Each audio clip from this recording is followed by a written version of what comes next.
Сәлеметсіздер ме, құрметті оқушылар? Мен арнайы пән оқытушысы Ошақбаева Гүлназ Тоқтағұлқызы. Бүгін сіздерге даяршы мамандығына кіріспе тақырыбында сабақ өтемін. Бүгінгі сабағымның мақсаты сіздерге қоғамдық тамақтандыру кәсіпорнында даяршының қызметі туралы мағлұмат беру, даяршының жұмыс түрлерін, міндеттелген жұмыстары туралы оқып үйрету, теориялық білімдеріңді тереңдету, тез ойлауға, өз бетімен ізденуге үйрену, ой өрісін, танымдық қабілеттерін дамыту және ізденімпаздыққа, шапшаңдыққа, тазалыққа және ұқыптылыққа тәрбиелеу. Даяршыға қойылатын талаптар. Даяршы сөзі латын сөзінен шыққан.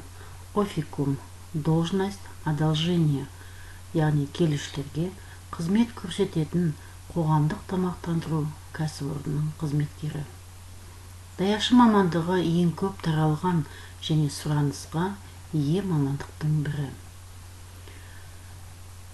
Жеке қасиеттеріне әдептілік, сыпайылық, ептілік, жылдамдылық, шеберлігі, әртістігі және дәлдігі кіреді. Даяршының қабілеттеріне келесілер жатады: жақсы қарым-қатынас дағдылары, физикалық төзімділік, сезім мүшелерінің жақсы дамуы, зейінді бөлу қабілеті, ойлаудың тұрақсыздығы, жақсы көркі жады, жоғары санау қабілеттері, зейінді бөлу қабілеті және арифметикалық қабілеттер жатады. Даяршыға қойылатын талаптардың ішінде оның міндеттері кіреді. Яғни даяршының міндеті келесіден тұрады: кестеге қатаң белгіленген уақытта жұмысқа келу, келушілерге қызмет көрсету ережелерін және мейрамханада өз-өзін ұстау ережелерін сақтау, сыпайы ескерту, мұқият болу. Мәзірдегі тағамдардың, сусындардың болуын және олардың бағаларын, тағамдарды беру тәртібін және оларды дайындау технологиясын негіздерін білу. Клиенттерге фирмалық тағамдар мен сусындарды ұсыну. Жұмыста әрдайым таза және үтіктелген аяқ киім тазаланған болу керек. Жеке гигиена ережелерін сақтау. Келушілерді қабылдауға үстелдер мен жұмыс орындарын мұқият дайындау.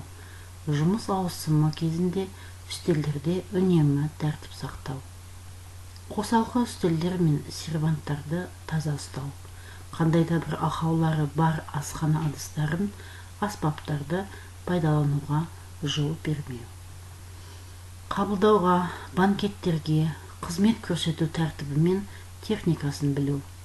Метродельге келушілердің барлық ескертулері мен ұсынымдарын туралы уақытылы хабарлау. Даяршыға тыйым салынады. Яғни метродельден рұқсат алмас бұрын келушілерді үстелге шақыру. Бұл енді үлкен мейрамханада жасалатын тәртіп. Дайын емес үстелдер үшін келушілерді отырғызу. Келушілердің шағымдарын метродельсіз немесе дирекциясыз талдау. Темекі шегу, отыру, уақытсыз тамақтану, залда қатты сөйлеу. Мейрамхана мен метродель басшыларының рұқсатсыз тапсырыс берілген үстел деген тақтайшаларды қою. Аспаздан сапасыз немесе дизайны бойынша қанағаттанарлықсыз тағамдарды алу. Спирттік ішімдіктерді белгіленген нормадан артық беру. Банкеттерге, үйлену тойларына және басқа да іс-шараларға алдын ала тапсырыс алу және метродельсіз есептеу. Қызмет көрсету кезінде бригадирдің немесе метродельдің рұқсатсыз ұзақ уақытқа кету. Ұсынылған басқа тұтынушылардан ақша алу. Даяршының жеке гигиенасы. Даяршының шаш үлгісі экстравагантты болмауы, шаш көзге түспеуі, ауыз қуысының гигиенасы таза болу керек. Жұмыс алдында және одан кейін душ қабылдау керек. Ерлер күнделікті қырыну. Даяршы әйелдерге косметиканы теріс пайдалану, күшті иісі бар парфюмерияны пайдалану, қолында үлкен зергелік бұйымдарды кию ұсынылмайды. Жұмысқа таза киіммен келу керек. Қажет болған жағдайда жұмыс үзілісінен кейін қолды жуу міндетті. Даяшы нысанда киімнен шығуға болмайды. Жұмыс бөлмелерінен немесе мейрамханада басқа да жұмыстарды орындайды.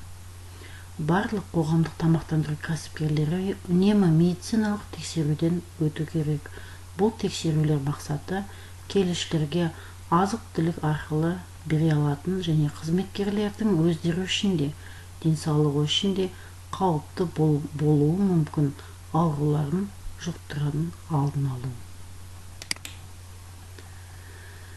Даяшыға тағы да келесі талаптар қойылады.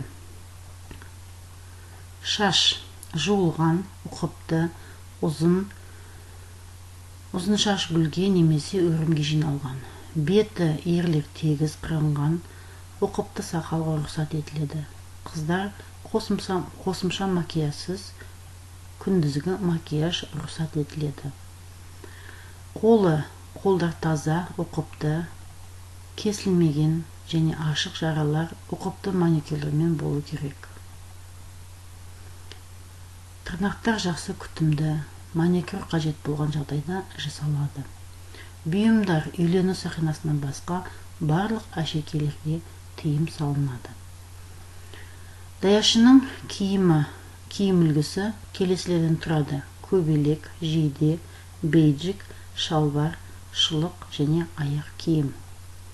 Көбелек бір түсті, үлкен емес, таза, жарасымды болу қажет. Жейде қара түсті, үтіктелген, ластанбаған. Көйлек тиісті ұзын шалбарға салынады. Қолында татуировкасы болмаса, жеңнің кез келген ұзындығын киюге болады. Компанияның бейджигіне қызметкерлердің аты мен лауазымы жазылады. Шалбар қара түсті, үтіктелген. Тесіктері мен белгілері бар шалбарлар рұқсат етілмейді. Шұлықтар қара және классикалық болу қажет. Аяқ киімі тек қара түсті, жабық, тазартылған, 2 сантиметрге дейін өкшелері болуы мүмкін. Келушілерге қызмет көрсету кезінде еңбекті қорғау талаптары. Бірінші, залдағы және тарату жанындағы еденнің техникалық жағдайын тексеру. Егер еденнің бұзылуы немесе басқа ақаулар табылса, даяшы бұл кемшіліктерді дереу жою талап етілу керек. Еденнен төгілген майды, сұйықтықты, заттарды немесе өнімдерді дереу алып тастаңыз. Есіктер мен өткелдерде абай болыңыз. Консервіленген өнімдері бар банкаларды кілтпен арнайы құралдармен ашу. Ыстық тағамдарды мен ыдыстарды тұрғыда қойыңыз. Оның ауданы орнатылған ыдыстың түбінен үлкен болмауы керек. Тамақты баспалдықпен тасымалдау кезінде сақ болыңыз. Би кезінде залға науамен жүрмеңіз. Жарықтары мен ширбинасы бар ыдыстарды пайдаланбаңыз. Оны пайдаланудан алып тастау талап етіледі. Келушілерге қызмет көрсету кезінде дайын ас үй тағамдарын алу тәртібі мен кезектілігін сақтау. Осы ережелерді мұқият оқып жаттап алыңыздар. Назарларыңызға көп рахмет.